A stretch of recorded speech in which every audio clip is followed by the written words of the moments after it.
چکە هەر بە تەبعی ئینسان خۆی کار ناڕەحەتە، لە کارکردنەوە هاتووە، لە کارە کەریەوە هاتووە، یعنی کارکەری، یعنی ئینسان پێی ناخۆشە کارەکەر بێ، پێی ناخۆشە کارێ بکا بۆ خۆی نەبێ، پێی ناخۆشە لە شوێنێکا خزمەت کا و نەچێتە گیرفانی خۆیەوە، پێی ناخۆشە خەڵک لەسەر و ئەمری بەسەرا بکە، پێی ناخۆشە منزەبیت بێ بە کۆمەڵە مەواعید سەعات ئەوەنە بۆ ئەوە، پێی ناخۆشە لە ئازادەکانی داگیر بکەیت.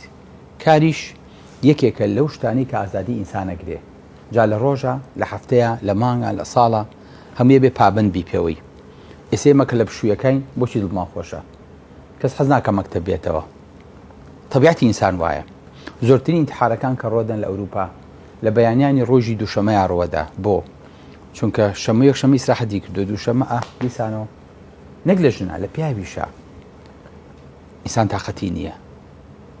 دیسان دەوامەکەش کە دەسەکاتەوە لە پاییزە، زۆرترین کە ئابوو ئینتیحارەکان لە پاییزە دیسان دەست پێکاتەوە. هاوین بۆ گەرمای خەڵک مشینی لێ لەگەڵیە. کەواتە ئینسان کێشەیەکی هەیە، حەزی بە طبیعەتی حەزی لەم ئیشە نییە.